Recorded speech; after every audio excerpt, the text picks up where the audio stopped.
Hello, welcome to another episode of Business Unknown, made just for you by BrightRock. I'm Dan Nicholl, and over the course of the last few weeks, we've been chatting to some fabulous South African business leaders, entrepreneurs, successful people who, like the rest of us, have been navigating their way through the storms that have been brought to us by the coronavirus. Difficult times for everybody, but we've got some wonderful stories, some great counsel from the likes of Greg Maloka, who took us through his radio journey with Kaya FM, Ravi Naidu and his sending of people to space and kicking off Design Indaba, and the barefoot wine farmer that is Michael Jordan, who gave us some great stories of his fascinating career. Today, though, I thought I'd head back to a space I know a little better, that space being sport, and to somebody who has this unnerving ability of always putting a smile on people's faces, particularly 57 million at a time when lifting a rather large trophy.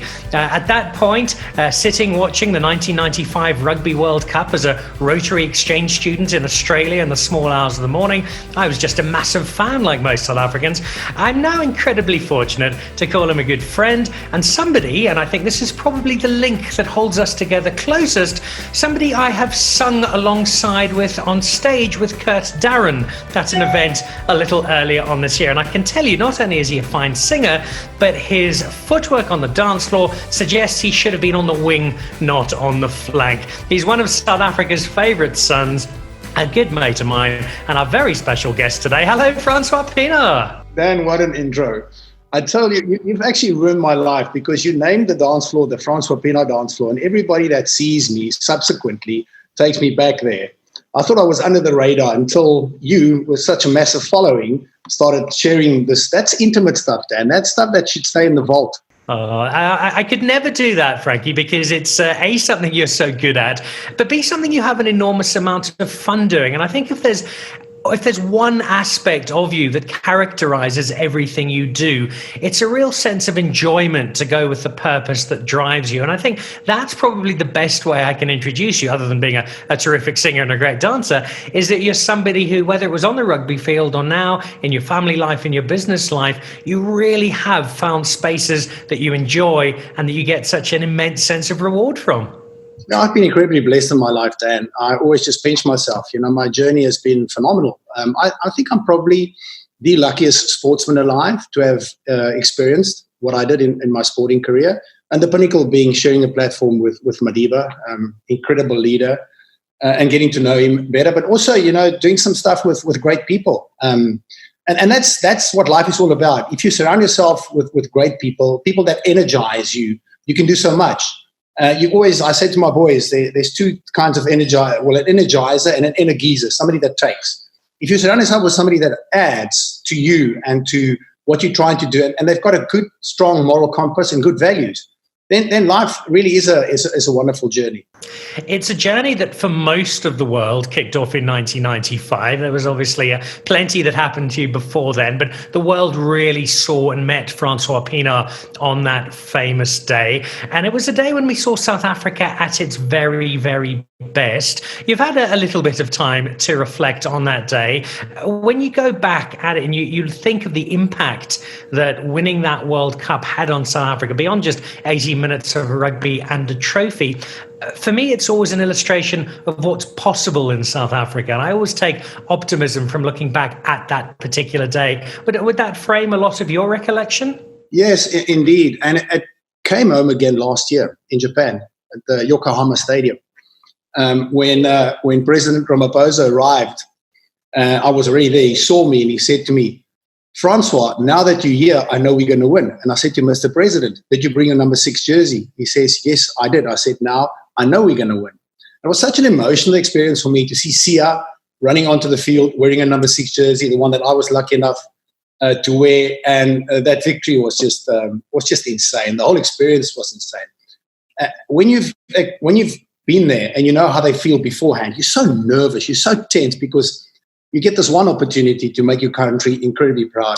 And the way they did it was just phenomenal. So when they came back to South Africa, I saw them on the Sunday night at the gala dinner. And I said to them, you don't know what's going to happen when you get back to our country. You have no idea the reaction you'll have from the fans. And I actually went and stood in the streets of Cape Town when the bus came past. It was just wonderful scenes. I think it was Trevor and Yankanya that saw me, and he sees me standing in the road cheering them on, and he just started shouting, ah! And he called the guys over, and it's such a special feeling, and that's what sport does. Sport has that power to unite people like little else does.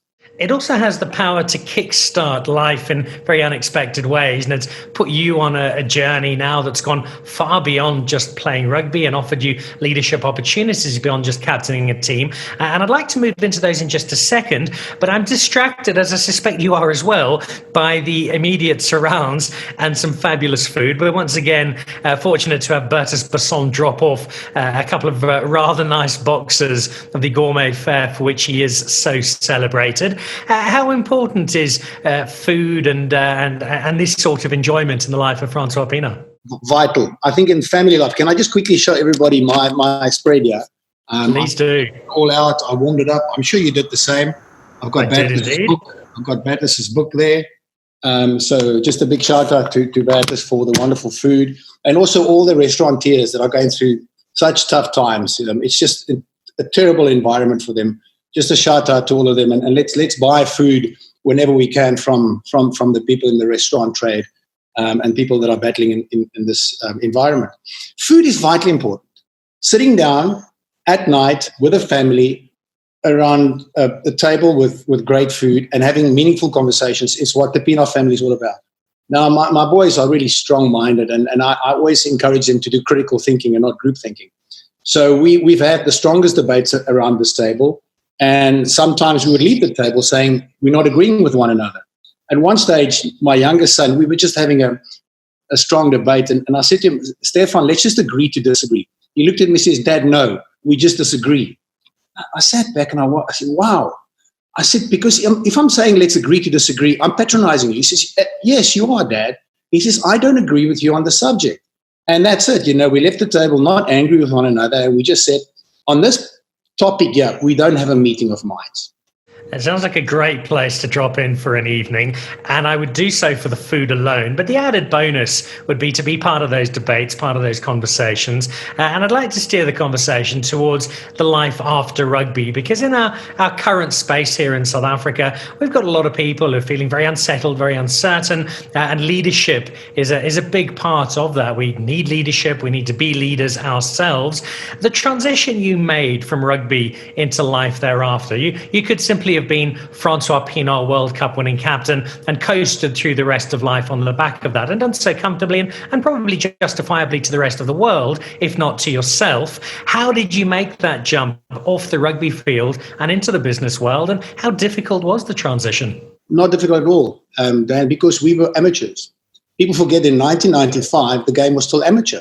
I've learned subsequently that some of the guys were on contracts. Now, 20 years later, they're spilling the beans. But in those days, we were generally amateur, most of us. So we had to work. I had a trading business, and I used to train in the morning, and then I used to go and work to pay the mortgage, and in the evening you'd go and train with the team. And on the weekends you play in front of 50,000 people. Yes, we got some money in an envelope, but not it was good to when you were a student. Fantastic, you could spend the whole week on that money. So we had to actually equip ourselves before the World Cup in business, and it was just a natural flow. After 95, the game did turn professional. So I played a bit of professional rugby, left South Africa to go to Saracens, where I then became player coach and then the CEO of the business. So I learned quite a bit about running businesses, came back to South Africa and went into the corporate world first. And the last 11 years I've been running my own businesses. So it's a skill, luckily, that I was forced to learn right after university. And it's something that I actually keep telling the young sports people is to have a skill outside of the sport, because the sport will stop. You might be very lucky and it might stretch for a long time. And the guys are earning quite decent money now. So if they're really sensible, it's a great platform for them to start.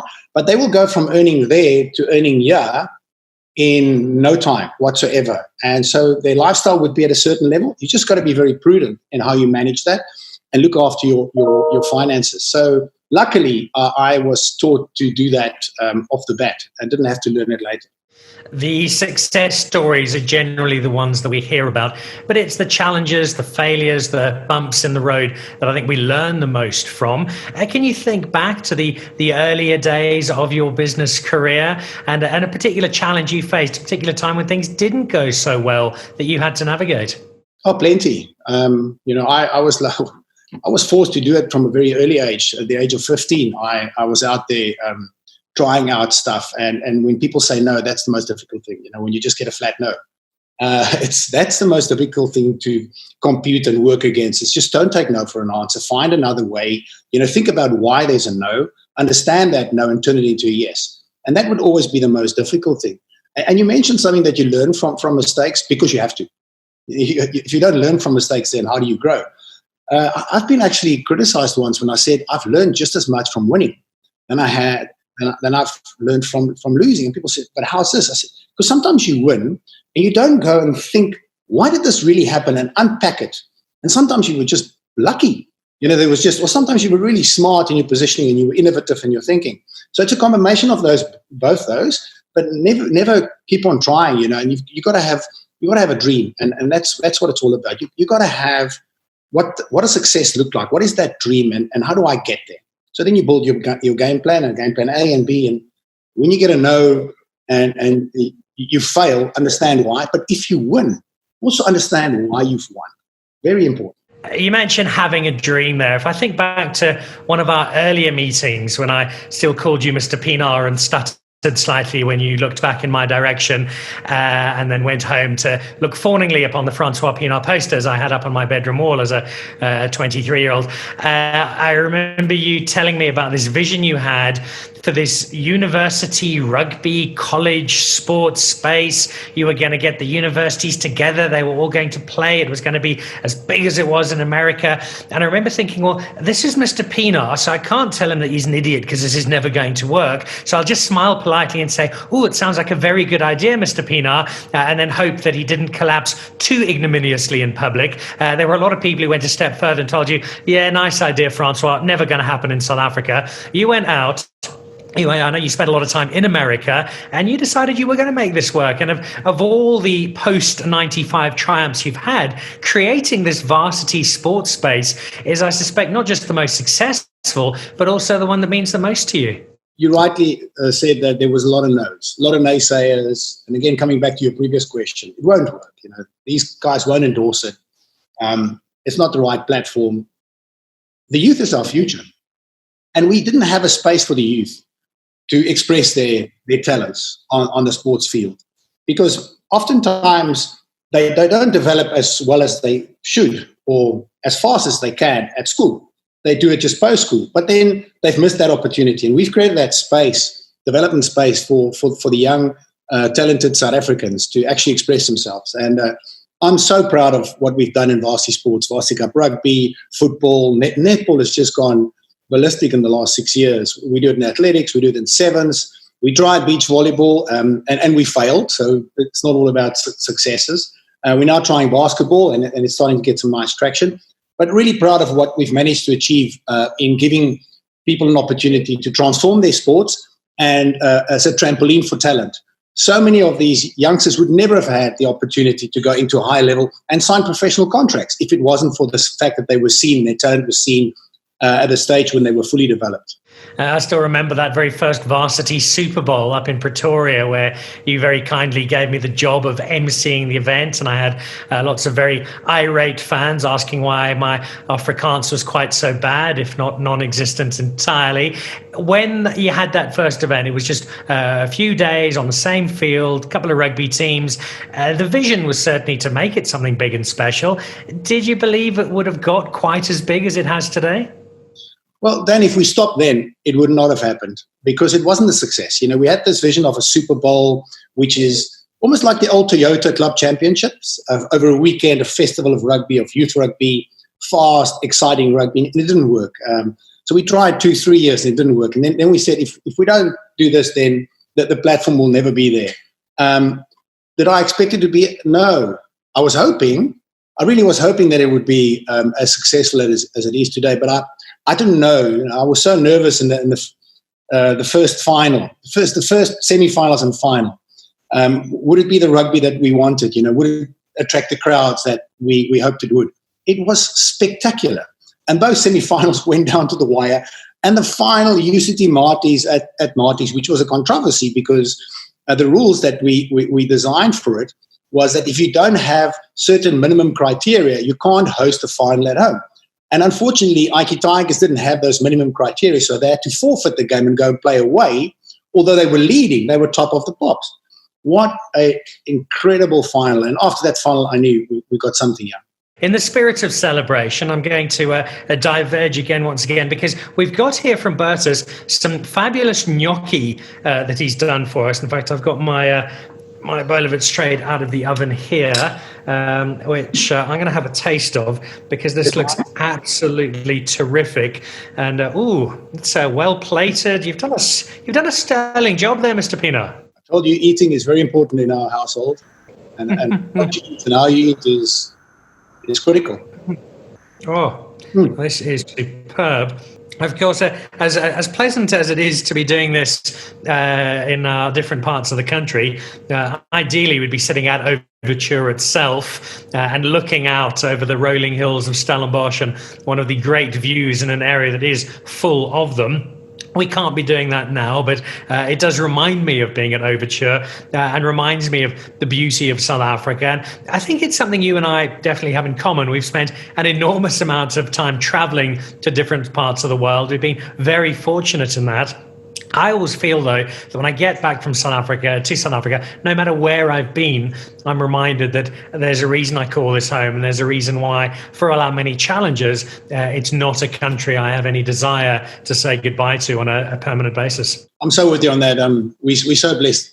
Where we live here in Cape Town, lockdown wasn't a chore. Got the most beautiful view of the ocean, and like I said, with the family. And in the beginning, I said there's three things that's going to happen. We're going to learn a lot about ourselves during this time, because we're going to reflect a lot about us as human beings and where we are in the world as business people, as a family man, as a dad, as a husband. We're going to learn a lot about our families, because families being in close proximity and also missing family, where people couldn't get their kids out of America, or they had to be quarantined somewhere else. And we're going to learn a lot about humanity. So many great stories that I've seen then in people rallying to help the poor and the vulnerable. And sports stars, including yourself, people have gone out to go and help the poor and the vulnerable. Those are such incredible images and so powerful of what this country is all about. Us standing together and going to help one another to build a better future. It speaks to that general sense of Ubuntu, which has become, I think, a slightly hackneyed term, and we use it without remembering what it actually really means. And it's something that's never been needed more in South Africa.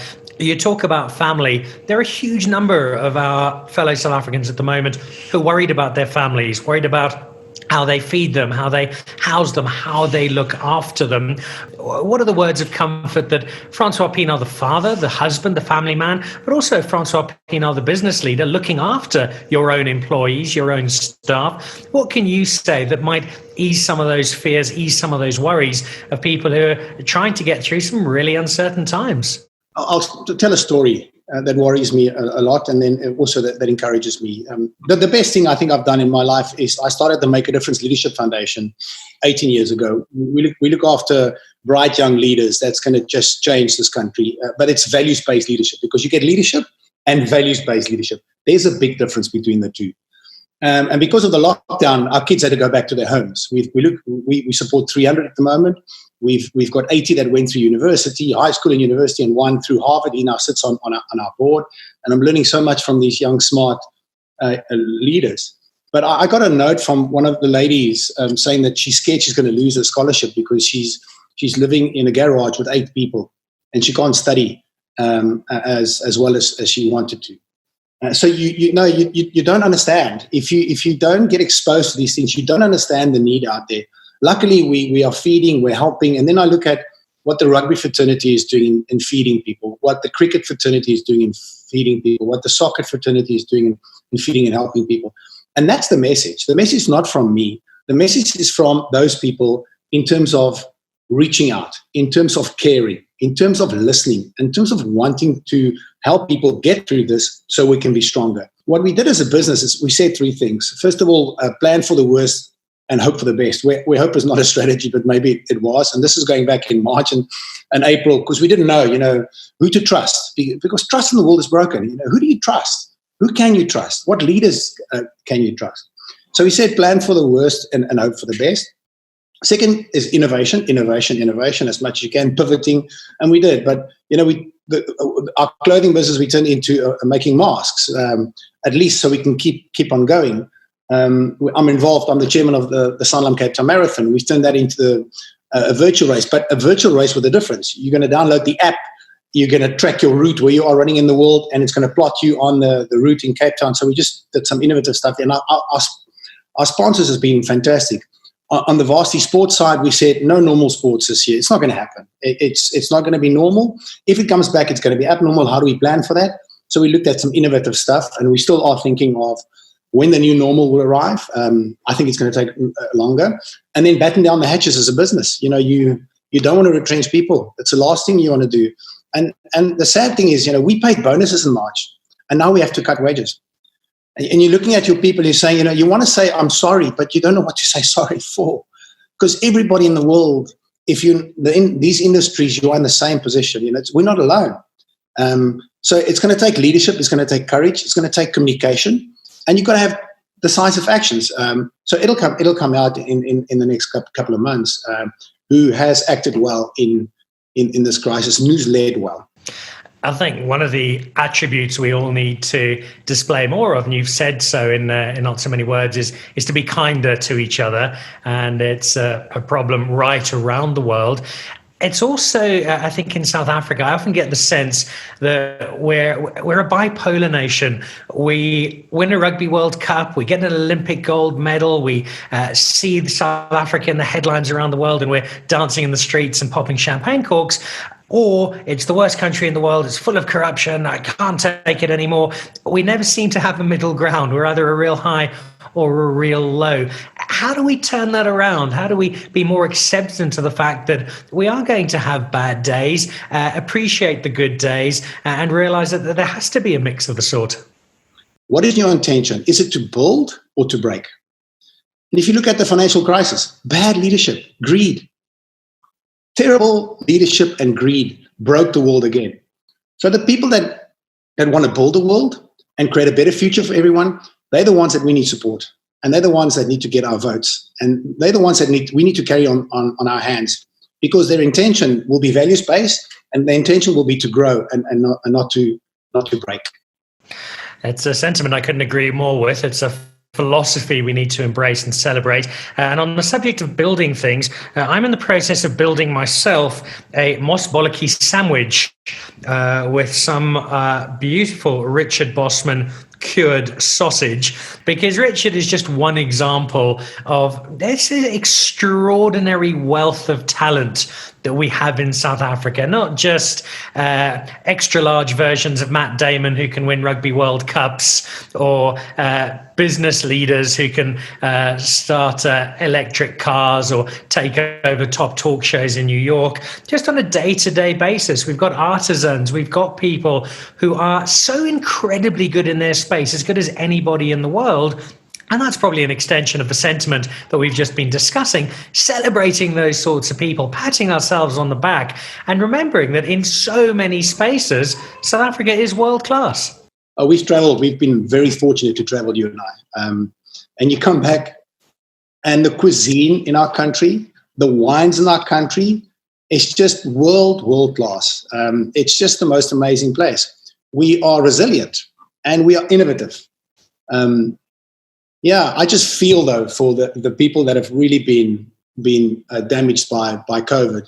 And if I'm a little bit sweaty, I think I'm on the back end of it. I've actually had it for the last week, and it's definitely not the flu. But then you also look at our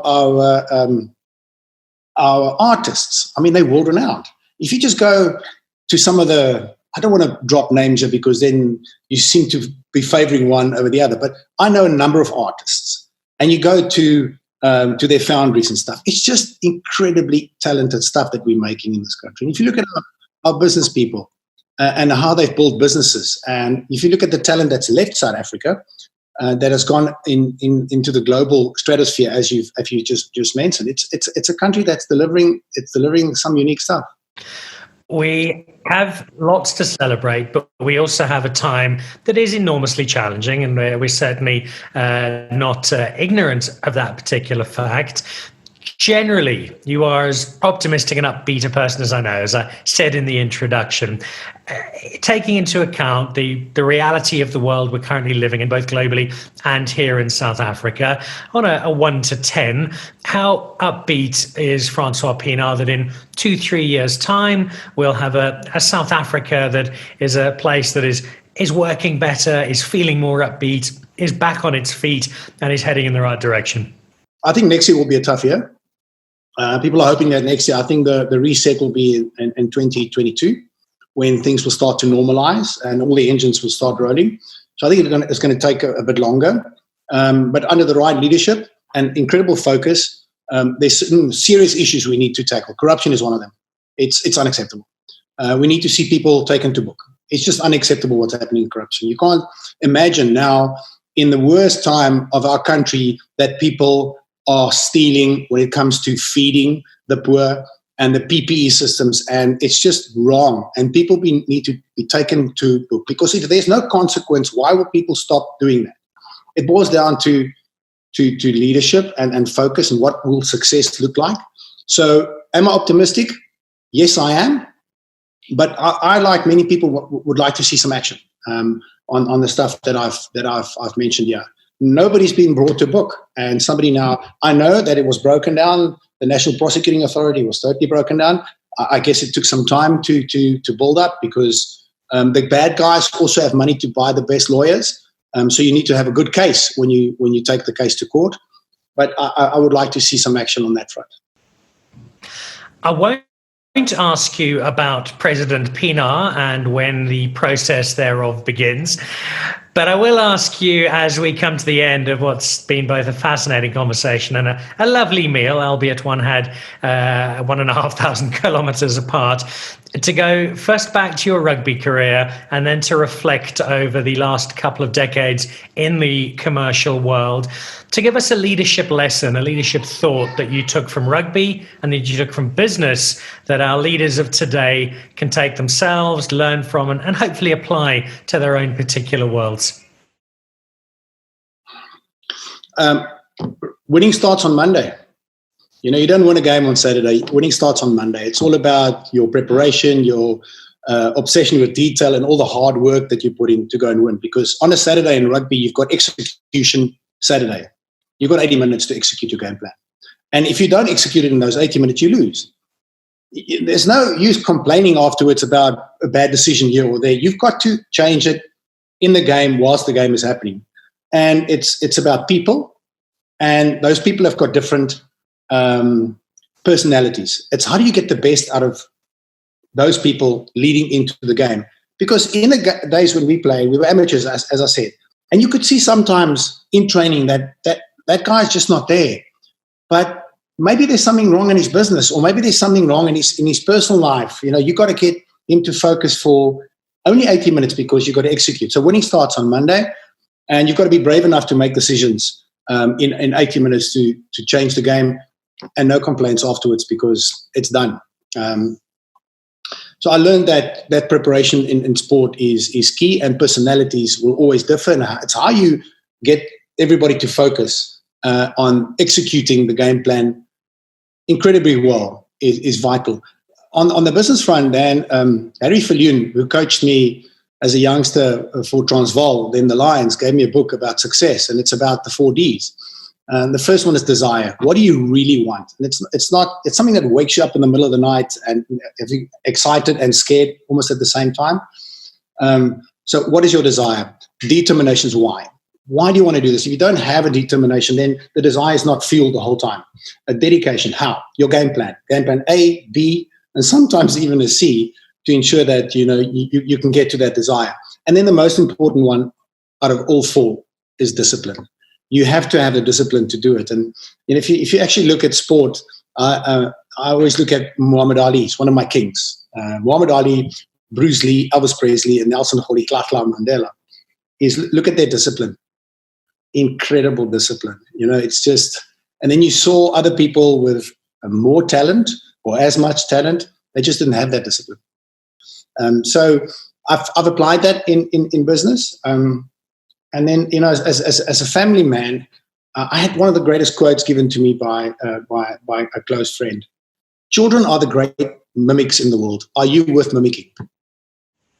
That's a very, very good. I'm actually thinking about that now, partly because my son likes to pretend he's on my television show and sits on the couch hosting people.